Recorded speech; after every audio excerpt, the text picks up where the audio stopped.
Good morning, everybody. I hope you're feeling good. I am feeling great today. This is the day the Lord has made, and we should be glad in it. We have another opportunity to try and get it right. Yep. Well, we are continuing in the ordinary time of hashtag ordinary people, extraordinary God. I am Judy Jones from Safe Haven United Church of Christ. And I tell you, God is so good. And God works in mysterious ways all the time. I just got finished listening to Reverend Ruby, and she was talking about power. And guess what? The word that God had given me for today is power.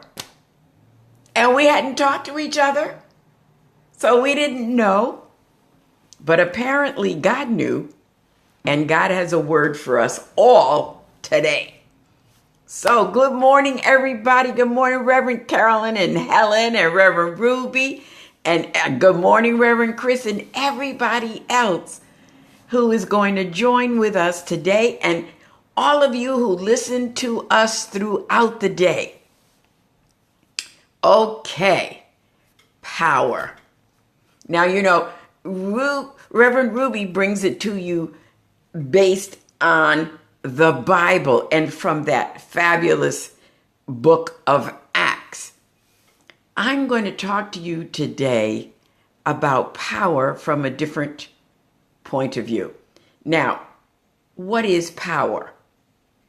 The definition, according to the dictionary, is the capacity or ability to direct or influence the behavior of others or the course of events. Okay, so, on the face of it, it sounds pretty benign. Sounds really good, actually. It sounds more or less like you're describing a leader, right? But we know that power and the seeking of power can corrupt our human tendencies and direct the course of events for negative ends rather than the positive. Now, power falls into two categories. There is socialized power, which is used for the benefit of others. Good leadership that uses their knowledge and applies it with good judgment for the benefit of all. And that's the kind of power we expect from our elected officials, from our leaders in the community, wherever. We expect them to use good judgment for the good of the whole. Then, of course, there is personalized power. And that is using power for personal gain. Now, in our world, especially in the time that we are now, it is obvious that despite knowing what would be the best for the greater good, those who are afraid of losing their personal power and control are bullying the situation to the ends that they desire. Now, on the flip side of that, we have God's world. Now, in God's world, and the world that we should be focusing on, power comes through love and the recognition that we all belong to God and are connected as children of God. Power comes through love. Okay, 2 Timothy, the first chapter, the 7th verse, and I've quoted it before, and I love this verse. For God gave us a spirit not of fear, but of power and love and self-control. Think about it. Those three elements all together in the same sentence. Love, self-control, power. That's what our spirit, the spirit that we got from God, has given us. God's power is in us, and God is love. So therefore, love equals power. But in order to exercise it for the greater good, we got to use our self-control. I don't know why it is that humans feel that they have to have somebody below them, that they have to denigrate others, that they have to put their foot on somebody else's neck in order to feel good about themselves. Why don't they realize that leadership, true leadership, does not come through fear and control, but through love and inspiration and self-control?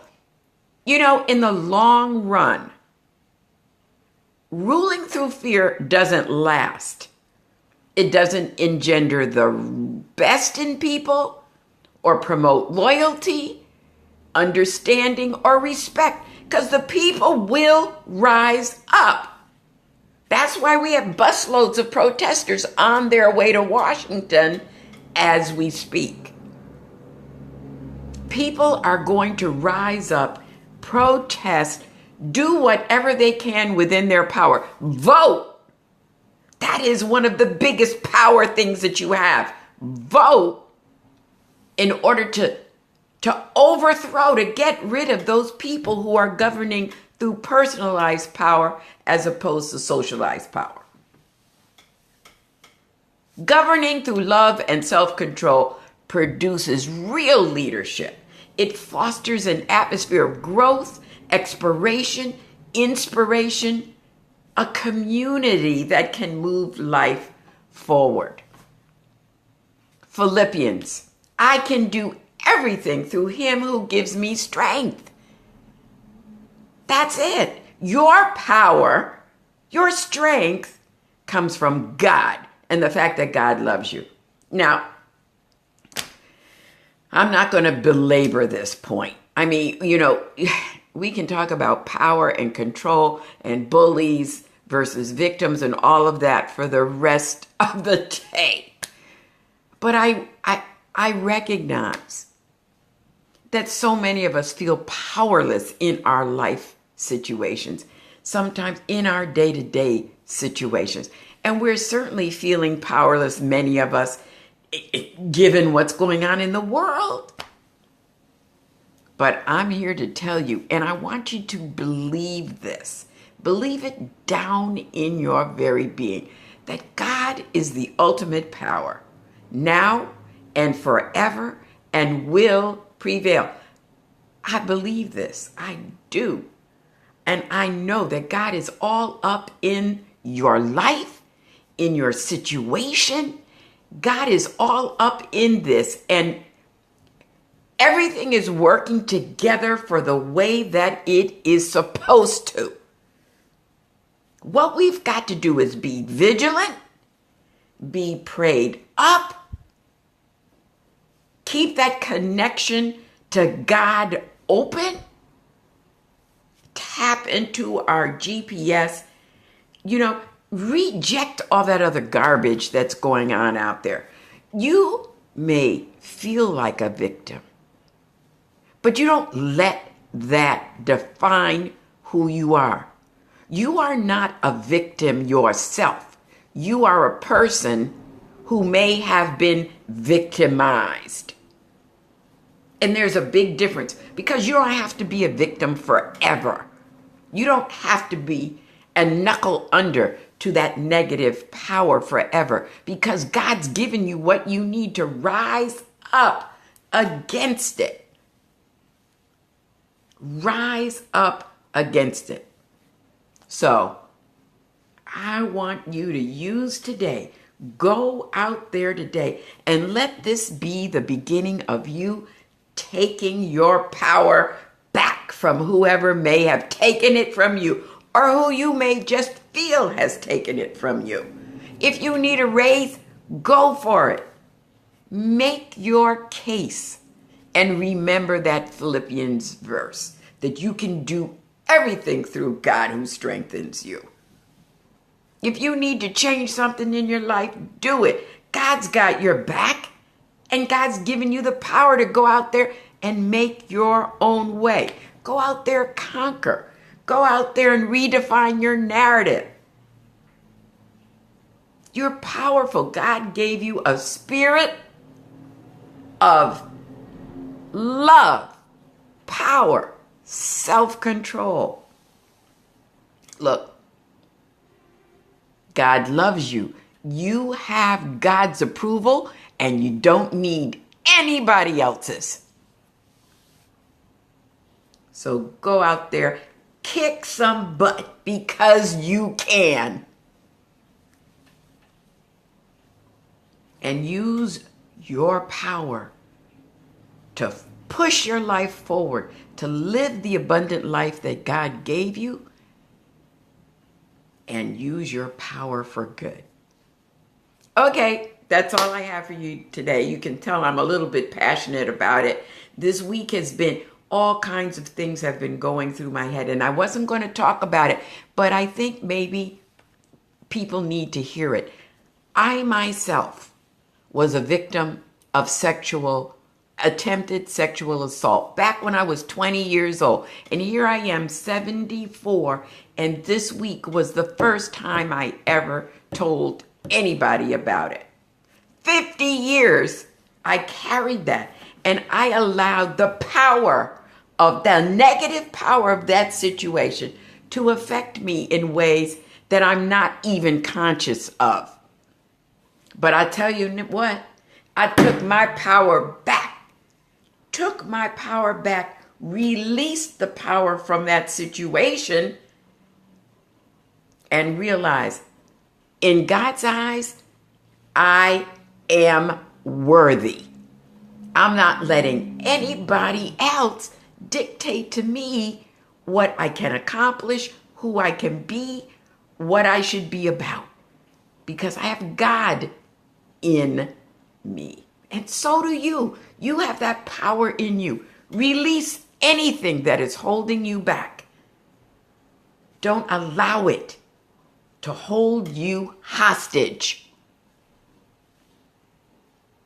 Okay?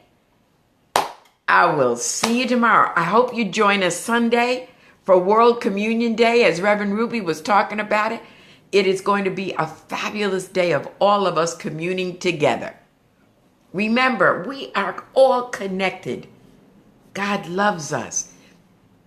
Mark on your calendars that weekend of the 19th, 20th, and 21st. It's going to be a wonderful, wonderful time. God is doing fabulous things for Safe Haven. And we've got to be prayed up, be about it, be aware, be vigilant, because the enemy, the harder you work, the harder they're going to try to work. But you want to know something? God's got this. God's got this. And so do we. Okay? I will see you tomorrow. Make it a great day. Go out there, like I said, kick some butt because you can. Love you. Bye.